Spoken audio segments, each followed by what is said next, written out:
see white lies dancing between the lines. She's an atheist. Carousels in her mind, spinning all in her eyes. She's an atheist. I'm ready. All right. 3, 2. Hello and welcome to Digital Freethought Radio Hour on WOZO Radio 103.9 LP-FM right here in Knoxville, Tennessee. Today is Sunday, May 17th, 2020. I'm Larry Rhodes, or Doubter5, and as usual, we have our co-host Wombat on the phone with us. Hello, Wombat. I said the Alpha and Omega, Prince of Peace, oh my kings of kings. Your king, not mine. The great I am, the Jojo Ira, who cares for me? The Holy One, the Holy Father, the Blessed Trinity. We need to come up with a chorus. Give me some rotini. Burning me. All right. Need the harmony there. Welcome, Ty. And as a guest today are Boudreaux. Say hello, Boudreaux. Hello, everybody. Red Pirate Hicks. And new guest, Carl S. Welcome, Carl. Howdy. Didn't leave anyone out, I don't believe so. This is Digital Freethought Radio Hour, and it's a talk radio show about atheism, free thought, rational thought, humanism, and the sciences. And conversely, we also talk about religion, religious faiths, gods, holy books, and superstition. If you get the feeling that you're the only non-believer in Knoxville, well, you're just not. There are several atheist, free-thinking, and rationalist groups that exist right here in Knoxville. Now, we'll be telling you how you can connect with them right after the mid-show break. Also, did you know that there's been a TV streaming atheist call-in video No spoilers, TV no show? spoilers, no spoilers, no spoilers. I haven't caught up on the latest Rick and Morty yet, but I am excited to check it out. I love the show. I think it's so funny. It's like really, really well written satire and like not satire. Really, I love Community and I love. No, we can like, use satire. We will use satire, I'm sure. But Larry, our when you video, interrupt me, I feel like it's rude. I just want to put this out. I just really love. If you weren't going down the wrong road every time. And we'll talk more about how you can watch the video or / TV show right after the mid-show break. But we've been doing one here in Knoxville for almost 10 years. If you'd like to interact with us during the show, go to Facebook and search for our Digital Freethought Radio Hour page. Use the messaging function to send us questions or comments during the show. We record this on Sunday mornings. It's about 11 o'clock Eastern Standard Time. So next Sunday, set your timer and be ready to comment or call in. Yeah. Anyway, what's our topic today, Ty? So I actually wanted to throw this out to JW because he had a really interesting thing that I thought would be a really fun thing to talk about today. Actually, a depressing thing to talk about today. Yeah, we should mention that JW just came in, of course, and Chad did. Chad also came in. So welcome, sorry, welcome, I had some guys. issues with the link there for a second. No, you're good. Oh, good. Yeah, I was just I wouldn't call it depressing. I hope it's the opposite of depressing. It's just something been on my mind lately. A lot of questions that we get from religious people is like they feel like it comes into play with all the misconceptions and all the straw manning of the misunderstandings of what atheism really is and what it means to be agnostic and what our beliefs are and just not really understanding us. I hear a phrase a lot, and I used it a lot when I was religious. They accuse us of being bankrupt in hope, and I'm trying to think about the best way to word this question or present this topic is. What do you guys say when someone asks you like, well, where do you find meaning in life? Well, if you don't live forever and you don't have a God to worship, or there's really no purpose, isn't there? Or is there? And like, I just want to know what you guys answer to that question would be. Like, what do you do when you're feeling down or when you're feeling stressed? Where do you go? Because I think a lot of religious have these misconceptions about non-religious that all we ever do is go to drugs and alcohol. No, I think that's a good point. I think a lot of people do look at atheists and like, hey, if you don't have a God belief, what do you do when the times are hard? What do you do when the chips are down? And Yeah. what kind of thing can you rely on that I have as a religious person, my all-powerful being, to get you out of a hard situation? Dread Pirate, have you ever considered what it's like when you give up the God belief, that you no longer have that crutch to rely on anymore, and what you can do to compensate for that? That's a tough one, and certainly it evolves over time. Certainly in my case, it did. When people ask me, well, if you don't have a God, where is your purpose? As JW was saying, what's your purpose in life? Why do I need one? Isn't it enough to marvel at the incredible universe as it is and the relationships I have with the people in my life? Isn't that enough? I mean, I think it is. Well, Hold on. I'm going to throw this one out to Doubter 5. What do you do when you lose your keys? Doubter 5, who can you ask? Right? We've had a situation where you couldn't find your keys before. And it's just like, in my head, I'm like, the door's locked. We can't get in. What's going on here? Who's he praying to? Yeah. No, we live in a natural world. And once you get that mindset, you know that there's no supernatural being you can go call to. So you get on your horse and you start riding and you look around for things. In other words, you do it yourself. Matter of fact, there is no objective purpose. I get this question an awful lot when I set up my Ask an Atheist booth. It's one of the most common questions I have. What's your purpose in life if you don't have God? Well, the thing about it is, when somebody is raised in a church and they believe in God all their life and they believe that their purpose in life is to be God, without God, there is no purpose. I can understand that. They don't see that. But I like to say it's a roll your own thing.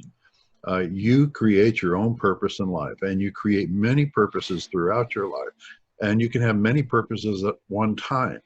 And can you think of anything more important in your life than create a purpose for your life? Right. And it doesn't have to be overarching, right? Right. It doesn't have to be. You can like run from one purpose to another. You can fulfill purposes, get the goal, move on. At one point in my life, my purpose was to get a black belt in karate, and I spent 8 years doing it. You have a black belt in karate, and I've known you for 6 years? I do. And it's What? Ishinru karate. And then another time I wanted to learn how to dance. Well, I knew you could dance. Yeah, that's very obvious. When I went to college, I joined the fencing team. I learned how to fence. I'm a sword fighter. You have a lot of also purposes. Raise your family. There's be a good spouse. There's all kinds of purposes that you can assign to yourself. Why do you need a supernatural purpose? Sure. And when you do subscribe to a supernatural purpose, what you're really doing is abdicating the purposes of your life to your preacher. He now controls your purposes, and that's just a huge loss in your life. I'm gonna throw this out to Carl Papa on the top. Hey, Carl, what do you think about the idea of when I'm down or while I'm feeling down and I'm an atheist? Is it harder to cope with that when you don't have a God system to support that with? I'm coming from a position of a little bit of bias here because I've never had a God belief, so I wouldn't know what it feels like to use that as what I would consider perhaps a crutch. I don't mean to sound arrogant about it, but I've always seen that as less admirable, just because I'm able to be the captain of my own ship and I don't need to rely on this sort of crutch to get me through life. And I've just found nothing but happiness and pleasure. Of course, we all have our down times and stuff at times, but just relying on myself is the only way I can see getting through those different things and not appealing to something that doesn't speak to me and has never been there. So, and just for the record, with JW's assertion about drugs and alcohol and things, I've never done a drug in my life, so I've never needed that to be a crutch either. So. Very cool. I've never needed it. Chad, why don't we talk about it? That didn't keep me from using it though. Yeah. I got. Did I speak up? And no, please continue. Now keep going. Yeah, you have to keep going. Sorry, I messed up. Well, back to what JW was saying. What do you say to people? I've had that question asked a lot. It's usually followed by a look on someone's face like, "Oh my God, what what in the world do you do? What's your meaning in life? Like, they really can't believe that you go on daily without having this assigned set of beliefs and assigned meaning. I don't really know, like what Dr. Five was saying, you have to find it. You have to create your meaning. We're not born with an inherent meaning. I don't see how we could be. I mean, no more than a rock is. So yeah, we've got to create it. We've got to find it. It's everywhere. You just choose. It's part of the beauty of this. You get to do that. You don't have to be told. This is not a dictatorship. Right. But the awakening of that can be troublesome, though. You know, going from, there you go, like what Carl was saying, he never had this, but moving from a state of being told what your meaning is to a state of freedom can be shocking, and it can seem very lonely. And if you build, I guess, what Buddhists would call a sangha, you know, a group of people that think like you do, you're essentially building your support group, and you can move through that transition with other people. It's kind of what we're doing here. Yeah, absolutely. I'm going to throw the question out to Boudreaux. Boudreaux, let's pretend Chad won the bagel lottery. He's got a billion jillion bagels now, lifetime supply. Will not share them with you. And you're like, but I thought we were friends. It's like, well, you're a buy your bagel person. I'm part of a new club that just gets bagels, and it's sort of like I don't want to make this uncomfortable between us. I just don't want to start that kind of relationship between us. Like, we're good, but I got the bagels now. So like, if you want a bagel, you can just go buy a bagel, but like, don't make this uncomfortable. And you're like, God, I wish I had my own bagels, right? Like, that's you right now. You can't make that prayer. You're an atheist. I'm sorry, God, you don't believe in a God that'll help you with your bagel dysfunction. So how do you get chill? How can you mend that kind of relationship?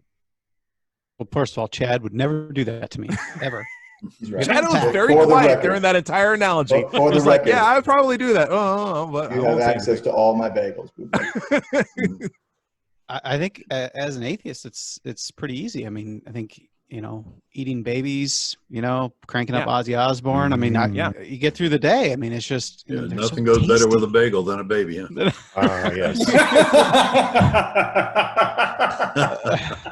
I thought I was the only one that did that, so I'm glad I have it. No, it's so you're part of the new community. Yes. We're on the same level as we eat babies.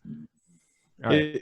It is funny that those are the drugs and the alcohol and the Satan worship. Satan worshiping is the weirdest thing to blame an atheist. Yes, it doesn't make any sense. Yeah. But yeah, I did come out of a God belief. It wasn't a very strong one, but it was always there. And I think maybe that's kind of part of it is the kitty shows up. Yeah. I think part of it is you're kind of conditioned and trained to think there's purpose and meaning because that's kind of what you're told. Yeah, by every preacher in the world. I mean, those right, and your parents when you were young growing up. I mean, it's not like you came up with it yourself.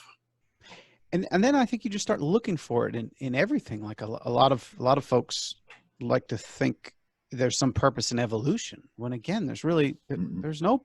It's survivability. No. There's nobody steering it. There's no, the ID thing, intelligent design.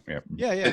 And just going back to it, I can't find any comfort in thinking that there might be. I can't find comfort in thinking that either I have no control or that I'm, going somewhere after this because, having that question mark and having that doubt and having that lack of understanding and the misinterpretations and everything just is too stressful for me. So it just seems much easier and much simpler just to say, this is the one life I have to live and I'm going to live it to the fullest and therefore apply all that meaning that you guys have been talking about towards it. I will throw this one thing out. And I think it gets closer to what JW was saying. And it also speaks on what Chad had mentioned because I feel like he hit it on the head. When you are coming from a religious point of view and you fall into a non-religious point of view or like a atheist point of view, that transition is what's really, really hard. Because I remember when I had my God beliefs and I was very genuinely Christian, like to the point where I wasn't even watching Powerpuff Girls because they have the devil in it. I was like really hardcore into it. And so when I realized, hey, I'm not a Christian, I'm not non-religious, I think I might be an atheist. Holy crap, I'm an atheist. Like when I went through that whole level, it was terrifying because the freedom component was scary, right? And I didn't know, I had muscles that I never really exercised that were all about being self-sustaining and self-independent and self-reliant that I never really used before. And it took a while for me to realize, one, that I had these capabilities and that everything that I was doing that was good in my life was a result of, you know, the consequences of my own actions and the people who loved me. And I wasn't like a mysterious being who came and saved me from these situations. But also that took time for me to figure out, because I didn't always know that if I jumped, I would land on solid ground. And that transition was really, really like a big thing. Like freedom is scary, as Chad was saying. And now I can say, yeah, definitely. Yeah. I can put on my atheist hat and be like, yeah, I don't need that. I don't need that. I don't need that. But if I'm in that boat right now, I'd be like, is there solid ground if I get out of this boat? And it turned out that I wasn't even in a boat to begin with. Like these crutches didn't even exist to begin with. And it was all me. And I just had to realize that. And that made it a lot easier. And I think that's the transition that we need to be aware of. JW, what you said right there, man, that is huge. I think as far as creating your own prisons. Yeah. And what I see memes on the internet all the time about there's no freedom like religion. There's no freedom like Christianity. You don't know the meaning of freedom without Christianity. And they're in the gilded cage and singing about freedom when they don't even know what it is. And they don't even have freedom of thought, much less choice. The last thing I think of when I think of religion and Christianity is freedom. It's the exact opposite to me. I can't imagine having that burden and that confusion and that doubt. And I hear it from specifically former Christians all the time about the doubt that they always had and just sort of trying to discover the meaning in the Bible and things like that. And that is not freedom. You know, freedom is not having those being handcuffed to those ideas. I know there's any freedom. It's freedom from accountability. Oh, that's good. I like that. I know Larry will follow up immediately after this, but I know Christians who will hear you say that, Carl, and be like, no. My church helps people, you know, especially in the coronavirus, help make masks. We help with daycare. We help contribute to our societies. We're in soup kitchens. We're helping out. And my response to that is, you can do all of that without the religious beliefs. No religion needed, right? Like if church was just a big community center where people in the community came together once a week and made, you know, charts on how to help people and sang songs together and just like went out and made the community actually better, I have zero problem with that. And a lot of churches do that. But it's the other layer that comes with the dogma of it that I'm hoping people will shed, because they don't need that to have the good stuff. And they aren't one and the same thing. Well, something a friend of mine often says at our summits is, Ty, exactly what you said. Yes, the churches organize these things, and he'll turn it around on atheists and say, what are you guys doing? Why aren't you doing it? Why aren't you helping? The thing about it is, you look at all these church hospitals that have like Methodist and Baptist hospitals and stuff. They're usually just paying like 5% of the expense of the hospital to put their name on it. It's not their hospital. Also, look at any hospital that doesn't have a religious name on it. Fort Sanders, UT Hospital. Those are secular hospitals. You might as well say they're atheist hospitals because they don't rely on religion to get the stuff done. Yeah. And most hospitals are atheist or agnostic, at least in practice. Sure. Right. Because, I mean, why would you even have medicine if there was a God that answered prayers? Mm-hmm. And why don't faith healers go to hospitals, especially children's ward and cancer wards? $1 million question. Yeah, and I mean, how better to praise their God and show the efficacy of faith than going to a hospital and healing people. They don't do that. What kind of venue do they do it in? They do it in a tent and ask for donations. And they usually have people in the crowd that they pay to pretend like they're sick. Yeah, it's a show. It's simply a magic show. Dread Pirate, atheists, what have you guys done recently? Well, you know, I'm the captain for the Church of the Flying Spaghetti Monster, British Columbia. So we actually do get out there in the community and try to do good things like pasta fests and sock drives and stuff like that. And just share the message that, you know, as silly as people think we are, well, so are everyone else's ideas about what supernatural beings are running amok out there and, you know, running our destinies. So, yeah, I get out there. Chad, I'm also going to throw this out at you. Atheists, what have you done? Like, I can point all these cool things Christians are doing right now. They're filling the airwaves with this incredible music that's always in the key of G. If you have a guitar, you can always play it. That's right? pretty good. Atheists, what have you done for us recently or lately? You know, as an atheist, I don't really. Okay, what I do more than anything, I think, is to just try to be that good person and do as much good as I can. And I wait for the question of which church do you go to, and then I tell them I'm an atheist. Nice. And that, I think, just setting an example of extremely kind, air quotes, good behavior, just trying to be the person that helps the person right next to you as much as you can. Just doing good. And I know that there's some judgment that comes with good. And I'm not getting that judgment, that good from the Bible either. You know, there's all this should and, you know, you should all over yourself if you want. But there are some things that we should do. Here we go. Sam Harris wrote a book called The Moral Landscape. And it's a fantastic place to start. At least start the inquiry. Don't listen to the audiobook. You will fall asleep. But if you have the chance to read the book, read the book. Yeah. I was driving with that audiobook going, and I was literally like, okay, we're going to hit play. And then next thing you know, my car's upside down. And I'm like, oh, I was woke up right now. This is not good. This is really bad. That was a bad tangent, but it's possible. Don't listen to Sam Harris while you're driving. It's not good.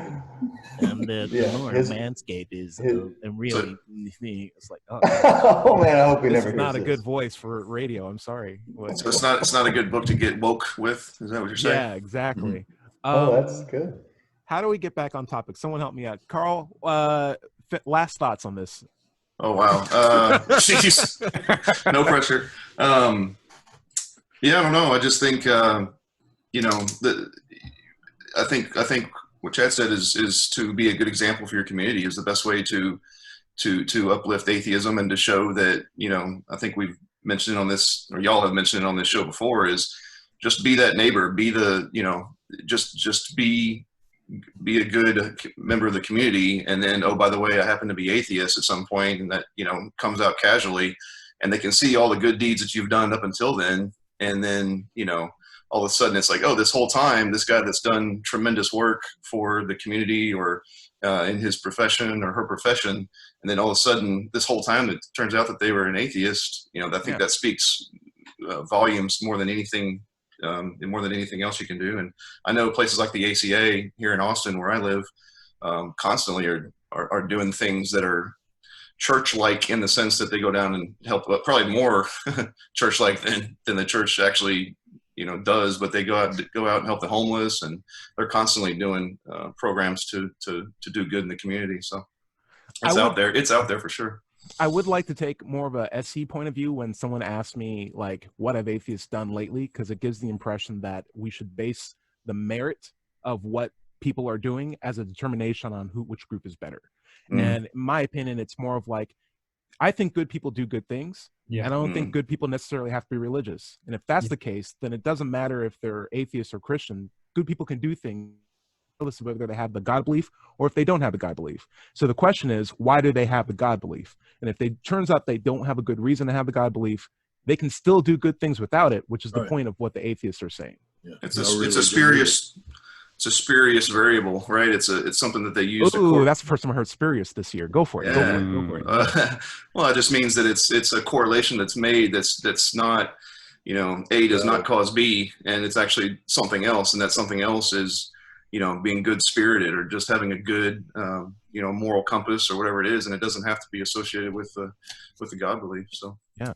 Go ahead, Tom. Sorry. Just one quick point. I was speaking with Jim Helton, who's the leader of the what's the name? Atheist Alliance. It's the tri-state area for our tri-state freethinkers, and also what's the big atheist group that Sam Harris was president of? Now Nick Fish is. What's that group called? Atheists. Come on, American Atheists. American Atheists. There you go. He's one of the leaders in that group, and he told me that if there's a day where a bunch of nuns are walking and protesting for women's right to have a choice for abortion or whatever, he'll be like, hey, if we can agree on this, I will walk with you. Yeah. Or if there's a bunch of pastors who are like, hey, we're gay pastors and we think gay people should be allowed to get married, and it's like, we'll walk with you. We're atheists. We will support each other on this, because it's about the common cause. There are a lot of pastors and preachers that walk along with the Gay Pride Parade when we have it here in Knoxville. They think that that's not a valid criticism of a human being, which way they're sexually oriented, and they forego that particular dogma to be able to support human rights. Yeah. So why can't we? I mean, we can definitely come together. So it doesn't matter if you're religious or not. It's like, can we do good things together? Right. And you might find that a lot of the Christians who are doing it, if you talk to them one-on-one, they may actually be a lot of atheists in that group as well. Sure. And agnostics including. Chad, what about you? Yeah, well, I was just going to mention that I think it's also important when someone asks you a question like that, what are you doing as an ex-group member? Or what is your group doing? That's almost irrelevant, because I think you can ride the coattails all you want. Accountability has to be paramount here. What are you doing? I think is a more important question. As a human being, as a singular, autonomous creature that functions entirely on its own. I mean, I don't like the idea of putting people in groups. I think it's dangerous. And it kind of falls apart a little bit in activism, though, Chad, because we've talked about this before. You, as a single person, can make a vow to do good and do good things, but you're not going to be feeding hungry people in a soup kitchen because of just you. We need to unite into a group, get a bunch of money together, and act as a group to help people. And I think that's why atheists aren't viewed often as helping people, and churches are. They're organized. They meet once a week. They've got a name. They've got a tax-free system. They've got tithing. They have the infrastructure for this. You just being on your own, being a good person is fantastic, but I agree with that. I don't disagree that you can do more with a group. I just don't like the way some people are able to hide within a group. You see it all the time. Or that they give up their agency, right? Yeah, and accountability. I mean, so I refuse to be identified as a group member of almost anything, because I don't want to be held accountable for someone else's poor actions. It's even more strongly, if I'm going to be recognized as a group member, I'd rather it be for something I believe in rather than something that I lack belief in. And that's what I'd rather be known. But we're at the bottom of the half hour. Larry, why don't you take us out? Okay, this is WOZO Radio 103.9 LP FM right here in Knoxville, Tennessee. And we'll be back in just a minute for the second half of Digital Freethought Radio Hour. Hey, Chad, we are still your microphone live, doesn't everyone. sound set up. We are still live, everyone. Digital Freethought Radio Hour 103.9 FM. Have mic on my side. It's Eric. Eric, your microphone was cutting Simply in and out a little bit. All right, coming back on the show. Give us a mic check here, because you were chop, chop, chop. Check. I reset it like Ty suggested. Is this better? Is this better? Check. Yes. No. Nope. We can hear you. It's just got static or something in it. It just started doing that when you refuted my argument, you jerk. And Chad, it sounds like you're using a room mic. You're not using. It doesn't sound like the mic in front of you is the one that's working. Yep. And while we're on the same, try this one. Just in there you go. Better. There you go. And then second, thanks. Sorry, I should have been on earlier to check all this. It's kind of loud now. Doing yard work. Yeah, could you turn it down a wee bit?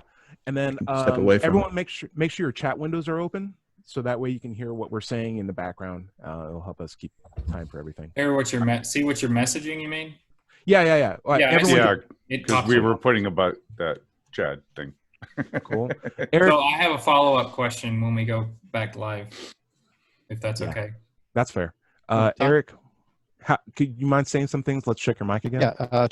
Check. Another check. Test. Do you mind coming out and just jumping back in again? You can click the same link Yeah. and come right back into the meeting. Yeah. Okay, try.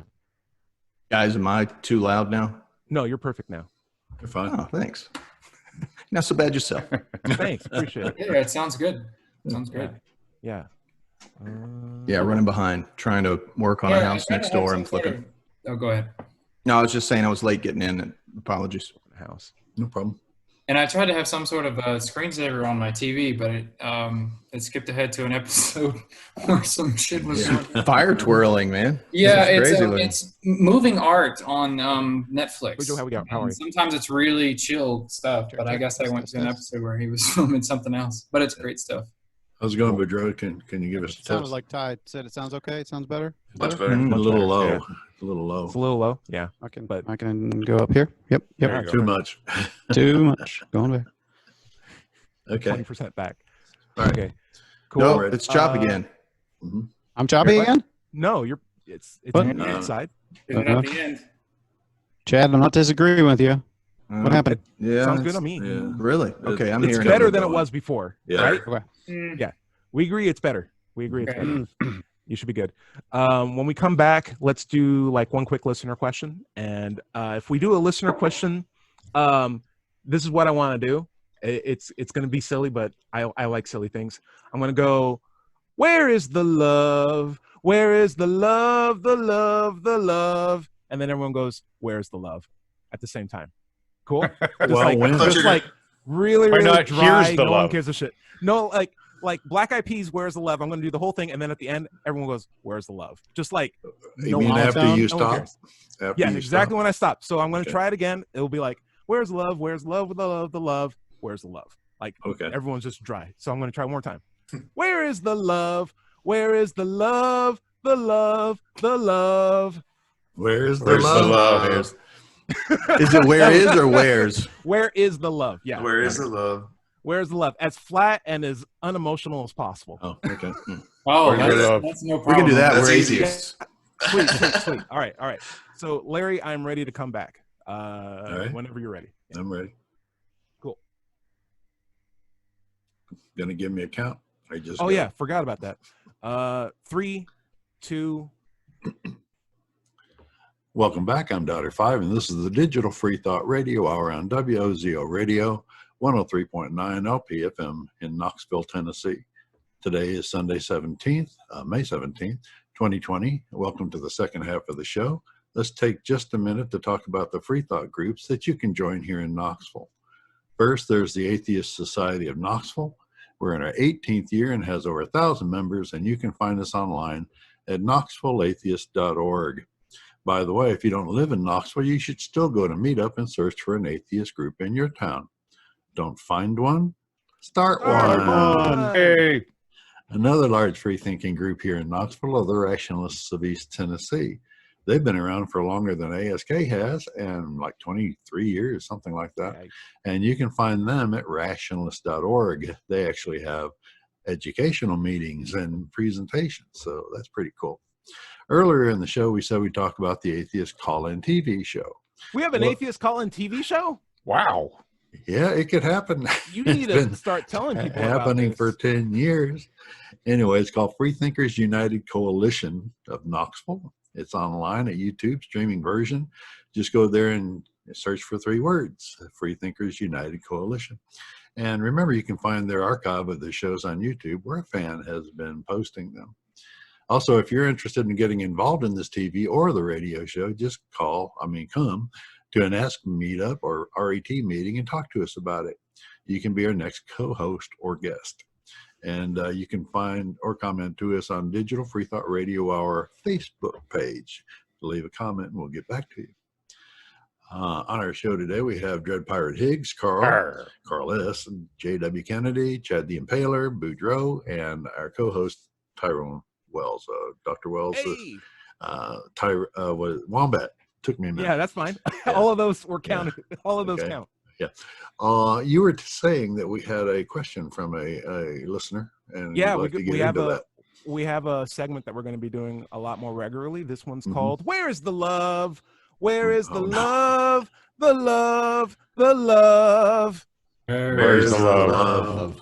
Nice. Guys, we get feedback from a bunch of different places. Our YouTube comments. We get feedback from r/Street Epistemology on Reddit.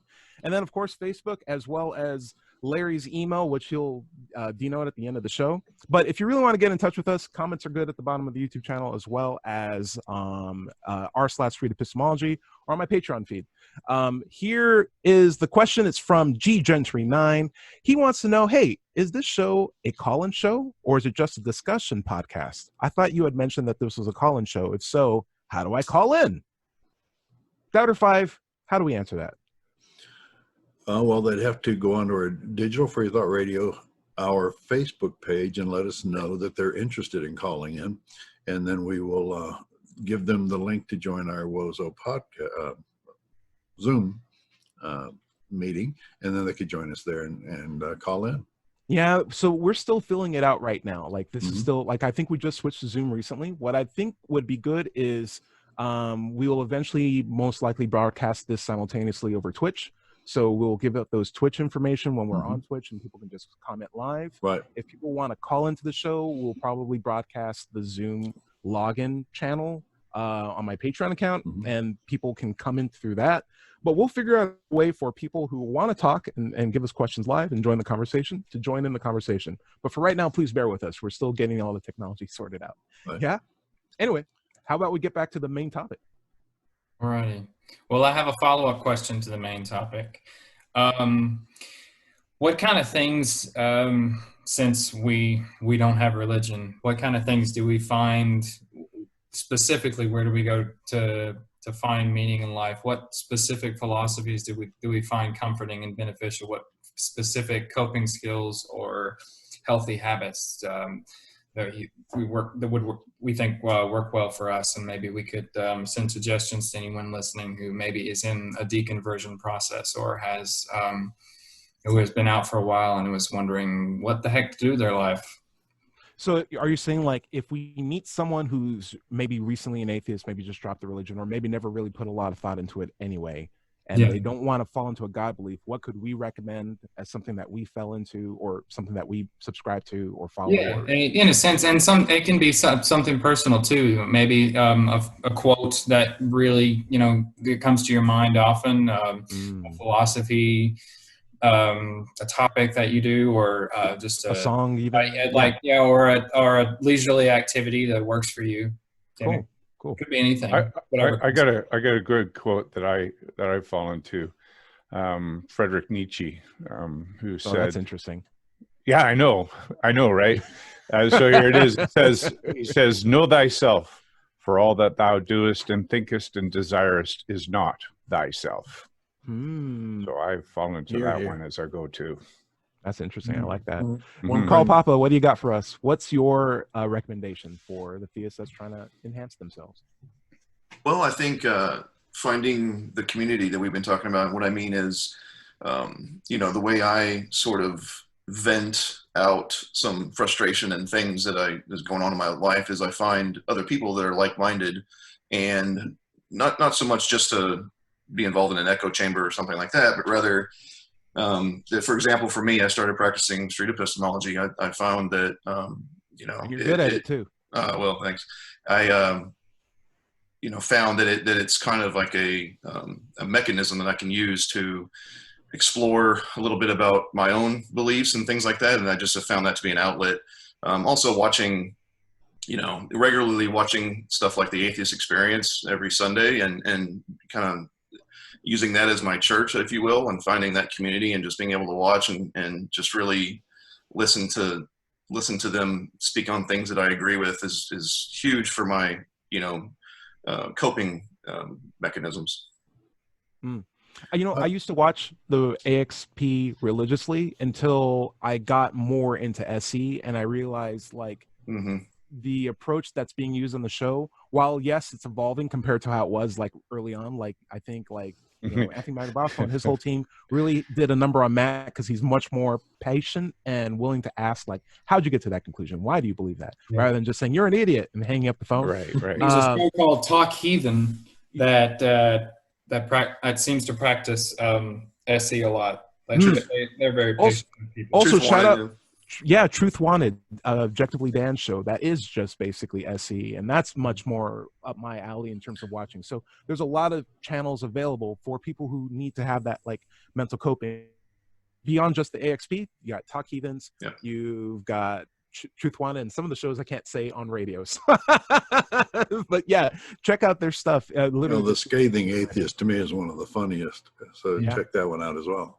cool. Outer Five, hey, since you're on the mic, what do you suggest as a philosophy that theists who, or maybe recent atheists, can subscribe to? Well, since we do live in a natural world, I agree with Carl. We need community, and that does not mean echo chamber, because the only thing that we really agree on is just one point, one answer to one question.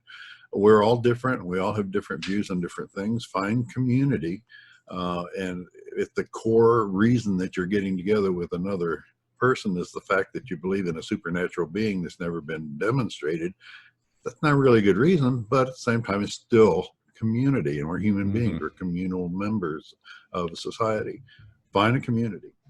There is one saying, as long as we're throwing out sayings that have gotten me through a lot of things, and whenever I find myself in a situation where I have to do something that I don't really want to do, it has come to me, and I don't know where it came from, but it says, if you can't get out of it, get into it.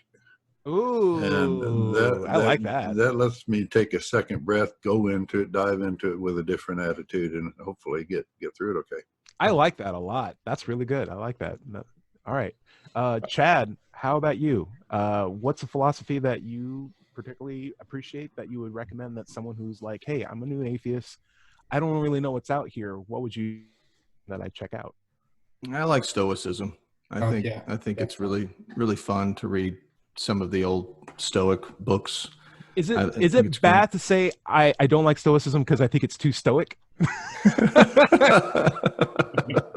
No, I think it's great. Okay. All right. That's where I'm at right now. So I think Stoicism is fun. I think it's really neat. But as far as this kind of core group members that we have that we're looking at right now, I don't know if this is actually the core. I'm not sure who you guys started with, but these are the faces that I see mostly when I hop on.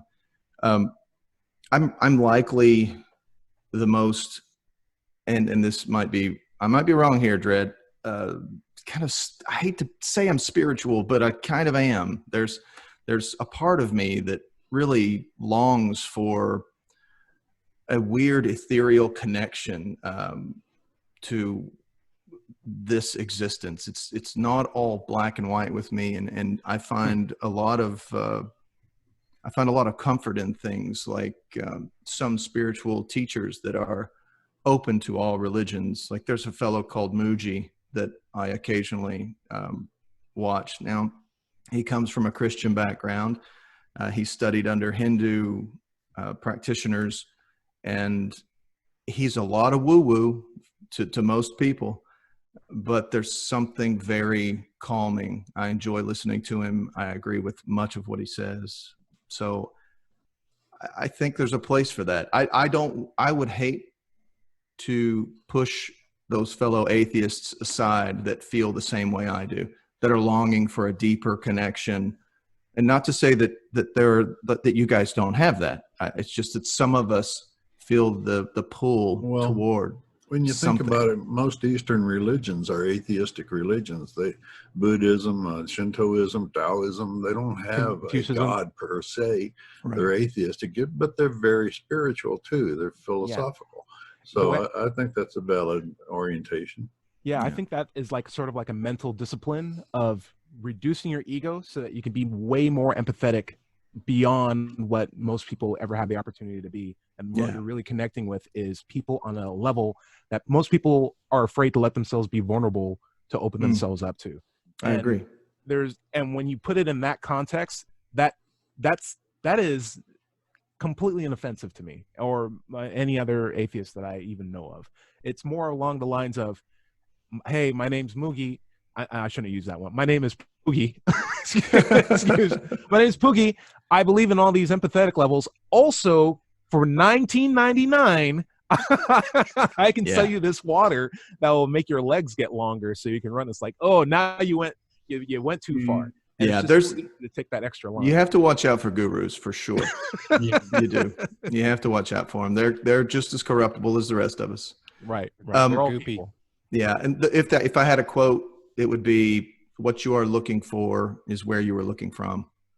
That's probably the quote. Oh man, we got to make a song out of all these lyrics put together. What you are looking for is where you are looking from. It's a St. Francis of Assisi quote, and he put it differently. I'm sure, different language and all, but I like that. I'm thinking about that one. Cool. Boudreaux, Would you mind Boudreaux, you mind telling me a philosophy that you think is really cool? We got like about 15 minutes left in the show. Let's wrap up. Boudreaux. Yeah. What's your philosophy? I think aside from, the eating babies thing, I think similar to your SE, something that was really important to me when I first started talking about this stuff out loud. I'd been an atheist for a while, but I was pretty quiet about it in the closet. The books and YouTube videos by the greats that we talk about, I think are fantastic. That's kind of like the starter pack for me, because it really, you read these books and you say, that's what I've been trying to articulate for years. And these brilliant people found a way to do it. So I think that's really important. And that led me and Chad to the summit, where now we can, we can meet with people like similar minds. We're not trying to convince people they're wrong or right, but we're just trying to talk to them and let them hear pleasant stories from atheists that, hey, we're not bad people. And other points of view. Yeah. It arms you, watching those videos and doing things like Atheist Experience and Street Epistemology arms you with the tools you need to be able to verbalize your position better. Yeah. Like I went my whole life pretty much without knowing that I was an atheist, but without really having the tools to describe it to people that aren't. And so that I think is key. And that gave me the confidence to be able to describe it much, much easier. Joey, I want to have you get a chance to rein in on this. What would you recommend personally? Well, I am getting into Stoicism. I also am absolutely in love with the Waking Up app by Sam Harris.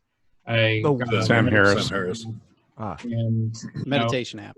His guided meditations, the thought experiments that go through session by session are just, it's indescribable. I can't articulate. It's so therapeutic and profound. It's like nothing I've ever experienced. Cool. And when I'm feeling down, if I'm stressed or depressed, sometimes I like to watch Mr. Rogers. Mr. Rogers is good, though. Mr. Rogers will tell you how it will. Just chill. Yeah, Mr. Rogers will tell you how it is, but in a sober voice. But he does not hold back, and it's really, really great in terms of like preschool or like children's educations. He's like, no, kids, these are puppets. They aren't real things. Yeah. Look, I'm pushing this trolley. It moves back and forth with these buttons. Let's go talk to some actors. That's a cameraman. All this is fake, guys. All this is fake. You live in we live in reality. There's no such thing as magic. Yeah. Dreadpart, you wanted to say something. I just, another quote was, when I lost my faith, I found my reason. Cool. I like that. I would say for me personally. Oh, that's great. Wow, that hit me. Okay, go ahead. Whoa. I can see the lag. But I like working on my car as like my meditative process. The reason why is I love not having faith that my brakes are going to work. Right? Like I love just knowing my brakes work because I changed my brake fluid, or that I need to rotate my tires. And that when I'm in this metal box and as it's careening down the highway, at maybe 10 or 15 miles higher than the posted speed limit sometimes, I have taken apart this like vehicle and put it together in different places. I put new stuff in, and that I've built a confidence with what I am managing on the road, and that if anything happens, I know that I can fix it as well. And I didn't know people still drove Pintos. I'm just kidding. No, I drive a small car. I like small cars. No, I like small cars. I'm right there with you, Wombat, on the mechanics. I love garage time, man. And I just find a hobby. Yeah. So yesterday, a crew, like two guys in a parking lot replaced one of their tires that had gone flat. And I was, in my back of my head, I was thinking, like, if they're like, thank God you here to help us, or like, here's our church, I'll be like, no, I'm an atheist. But I never had to say that. So I was just like, I'm glad it was just a thing where I can stop my car, help them out, and then we shake hands and just like move on and go on our own way. But it's a cool thing to just know that you have the confidence that you're capable of helping yourself in a time of need, because it's the same thing that's analogous to when you have a deadline at work, or if you have a family member that's sick, you can rely on that personal strength that you developed, and you know that you've had yourself the challenge and yourself at the outcome, and you made it through it stronger. And I just have an appreciation for the fact that the things that I do well are on me because I worked hard to do them. And that's the kind of perspective I want to have moving forward. Guys, we got 5 minutes left. There's a new podcast on the horizon. Carl, Papa, Joey, what do you got for us? So we're working on a new podcast. We don't have a channel or episodes out yet, but we're still working on it. We're going to call it One Nation Indivisible. And the idea is, of course, that's a part of the Pledge of Allegiance that has gone back to the original version of the Pledge of Allegiance that does not have under God in between those words. And the idea is, at least my idea is, that we want to draw in an audience that maybe is not so, we're trying to avoid echo chambers. And so, instead of being either on some extreme left or extreme right, JW and I find ourselves in the middle, apolitical, centrist, if you will. And so we're trying to look at political issues and religious issues from the same null, zero hypothesis to try to understand the truths of what's going on in the world. And in doing so, trying to draw in maybe a crowd that's most of the atheist activist crowd is pretty far left-leaning, and we want to try to draw in maybe some more people from the right by kind of being in the middle. So that's our idea. Yeah. Nice. And if you ever have these kinds of political chats on this show, feel free to post this video on your channel as well. More content's good, and we want to support everyone that's having really good conversations. That's what I'm all about. Dread Pirate, where can we find your stuff at? Well, I'm on Mind Pirate on YouTube. Pirate is spelled P-Y-R-A-T-E. And in fact, I just finished uploading last week's Bozo Digital Freethought Radio Hour on there. So I'm going to start posting them there. Nice. Cool. All right. Let's see who we're going to flip a coin. Got it. It is Chad the Impaler. What would you recommend we check out? Well, unfortunately, Boudreaux and I have yet to put any content out. No, that's not true. There's another podcast thing going on. Come on, guys. Yeah. Well, okay. So we started recording some. Well, I think at this point we have one podcast recorded. It's just Boudreaux and me sitting there, best buds, talking about stuff and things as I sit in a hotel in Chicago a few weeks ago. Mm-hmm. Trump International. What a fun place to be. Nice. But yeah, we're gonna try to get some guests together. We don't have a name for it, and it's a little more free form, I think, than what I Carl suggest and JW Bourbon Street.